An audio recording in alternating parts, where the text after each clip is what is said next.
Always great catching up with my next guest, AJ McKee, who's finally going to be back in action, taking on Darrion Caldwell at Bellator 253 on November 19th. AJ, what's up, man? How you doing? Chilling. I'm doing great. How you doing, boss? Doing great. Good to catch up with you. Glad to see this fight was rebooked. I mean, I know it always would be, but with COVID, we were a little bit uncertain as to when this fight would take place. But before we talk about the fight, I got to talk about some big news with you. Outside the cage, you signed with CAA for management, for representation. How did this all come together? We're getting to work with one of the big powerhouses in management. Just them being one of the largest firms. With my skill set, I feel, and their resources, I feel that there's a lot of big things that I think they can bring to the table with their connections and whatnot. So, I've kind of held out on management for quite some time. My father's always been against it. He's like, dude, the best way to do it is independent. And I don't know, Snickers, they've been kind of watching me for a little bit. So it's like we interact, but I feel like there's just, once you get to a certain level of business, there's just certain things that gotta be done. So, I think signing with them was a big part, and it's going to help me kind of develop the new character. Not even really the new character, but the brand, who I am, So things like Snickers, Undefeated. I've spoke with the owner of Undefeated before, so he just kind of told me, he's like, I want to do things right, So now it's just about putting together a strategic plan to kind of be the face of these companies and build an empire together. When did this actually take place with you signing with them? Because I think it was like a couple of weeks ago or like a month ago, they made a bunch of signings, a bunch of fighters had come over. When did you actually sign with them? So I signed with my cousin, Joey Davis, Black Ice Davis. We signed, I would say, it was about March, April, about my birthday, like April or May. So, yeah. Good for you, man. That's great because, again, one of the benefits, like you mentioned, is the opportunities outside the cage. When we think of management, we think of fight bookings and we think of, sponsors, but there really is such an important part of utilizing your brand outside the cage. And I'm sure they gave you a good pitch on that because you just see who they rep, George St. Pierre, Francis Ngannou, Kevin Lee. So it's cool that, you're part of such an established roster. Yeah, I can't wait. For me, it's getting through this tournament, getting that first $1 million check out the way, and then just continue to grow from there. And some other new things. You're going to be fighting on Thursday night. Bellator now on CBS Sports Network. How cool is that to be a part of this kind of new thing that Bellator is doing? Man, it's great. CBS, that's a huge network. I feel it's going to give me a lot of exposure. People are going to get to see who I am, I feel like I've been the hidden jewel of MMA, having my dad's career go the way it is, and then like my career now, 16-0. I'm just ready to continue to show the world who I am and what I'm capable of.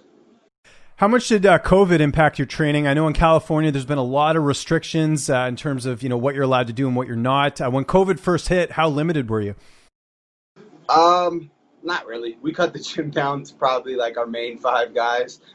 So it was Baby Slice, Joey Davis, Adrian Hara, and myself, and that was about it. We stuck with our core guys for about a good month and a half, and then once things started to simmer down a bit, we started to bring guys back in a little bit, but just our normal guys. We're not a big gym. We're like a family in our gym, so we don't have our guys going and training every place, all over here and over there. So for us, it wasn't too bad, and then me coming off of knee surgery in January, it just gave me time, it gave me a lot of time to heal up and just get ready, we were scheduled to fight June. I was ready for June, but things work out the way they're supposed to, that's the man upstairs. That's his plan, and I'm just walking the walk. Your last opponent, there was a lot of respect there. You talked about how, this was going to be an exciting fight, and it was, and it really lived up to the billing. This fight, though, it seems like there's a bit of bad blood. Is that accurate? It seems like even before this fight was booked, you guys kind of really wanted to fight each other. I wouldn't say it's bad blood. He's a 35-pounder in the big boy league, So at the end of the day, I'm going to show him this is my domain, 145-pound division. This is my stomping ground. So I wouldn't say it's bad blood, but at the end of the day, I got a job to do, and we're cool, we're real cordial, but when we step in that cage, I let him know the truth of what's going to happen. I'm going to break you. I'm going to hurt you. I'm going to break your will, because every time his will has been tested, he's looked for a way out. And when that opportunity is given, he takes it. So I'm going to give him multiple opportunities to take that way out. We know his wrestling's outstanding. We saw that in the Corrales fight where he pretty much controlled Henry the whole fight. Do you work a little bit more on the wrestling for your camp, or are you just kind of like, I'm going to work on what I'm good at, and he's got to come to me? I'm going to work on what I got to work on. At the end of the day, I got a 4-time NCAA champ with me, 133-0, Joey Davis. You're not going to get better than that. So even then, at the end of the day, this isn't wrestling. This is mixed martial arts. You're going to take me down? Cool, I'll pull guard for him. You know what I mean? I don't mind fighting off my back. So I don't think he's ever fought anyone that is as elusive as I am. I don't think he's fought anyone that is just well-rounded like that, I might go out there and take him down just to show him, like, hey, I got the wrestling too, I grew up wrestling. My father's a pioneer of wrestling in the mixed martial arts sport. So I'm just going to go out there and continue to focus on my craft and finish him. That's the name of the game. I'm all about the stats. 16 fights, 11 finishes. I'm looking to make it 17 with 12. Do you think your dad's going to fight again? Hopefully. He wants to. He can get another one in after this tournament. This tournament's kind of been prolonged. So we're just trying to get through this, Once this tournament's out the way and I got those 7-7-0s, 6 in my bank account and 1 on the record, then we can go back to having fun. I can actually live and be content in life. Like all the bills are paid, house is paid off, everything's good. Fighting will become not really a job. It's fun at that point. You know what I mean?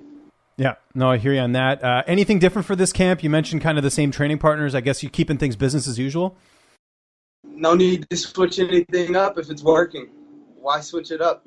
Stick to the routine. I feel that's where a lot of fighters psych themselves out. They start winning and they start getting on that high horse, and they switch things up, and then downhill they go. No, I agree with that. You talked about it there. You're looking for a finish. How do you see the fight unfolding coming up here on November 19th? For me, I'm always looking for that knockout. I think once we get on the feet, he's going to feel the power, and he's going to be like, oh shit, let me take him down. And then I'm going to stuff that takedown. If he gets the takedown, I'm going to just go to work, I think I'll finish him in the second, probably with a sub. Are you thinking that, Carvalho gets past Pitbull, or do you think Pitbull's going to win that fight? Because I know you're keeping an eye on the tournament. I'm going to go with Pitbull on that. Just secure that takedown and come out with the win, I think that's the fight that everyone wants to see is you and Pitbull. I mean, you've been talking about it for years. I know he's, he knows that you're on his radar for sure, just with the run you've been on. Stylistically, how do you look at that fight if you two were ever to meet each other? Oh, I'm going to knock him out. Okay. He's got to come to me, I'm going to knock him out. It is what it is. It's long overdue, Before McGregor said he was going to be a champ, I said I was going to be a champ. So coming into the tournament and then having the tournament kind of get set off to the side, it's overdue, man. This belt is mine. I've been eager, I've been hungry, I've been patient, and it's go time, I'm going to take that 145-pound title from him. Honestly, I don't think he's going to get it. I had a dream I choked out Emmanuel Sanchez already. I haven't fought Emmanuel Sanchez. We were scheduled to fight a couple times.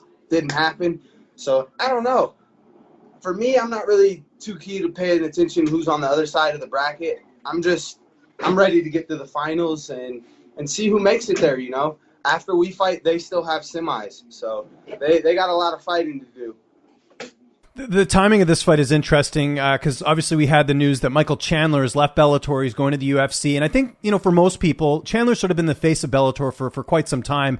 Do you feel like the timing of you, being in this tournament, getting to a title shot, doing all these things, and like you mentioned, signing with the new management, that this could potentially lead to you being the face of the promotion? Is that something you've thought of?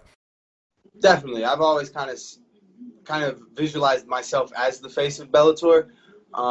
With Chandler leaving, I feel like I understand why he left.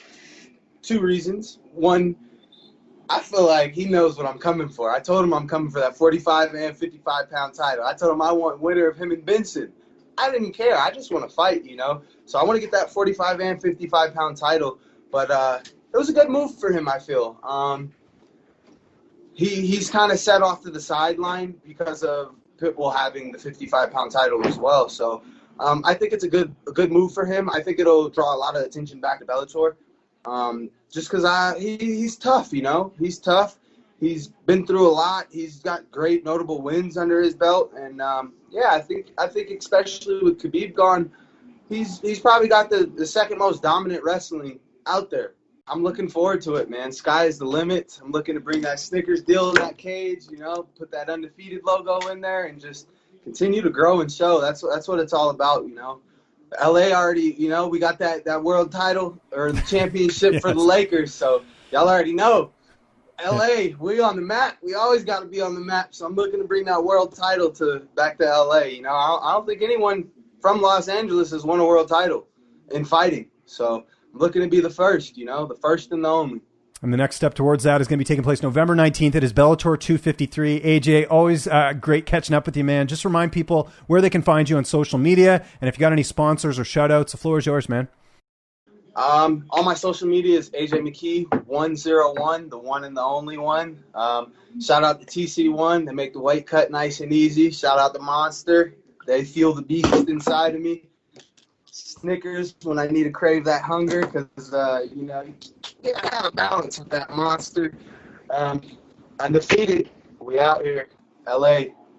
Thanks to all the fans, family, and the supporters. Thanks to you, and all glory to the man upstairs always.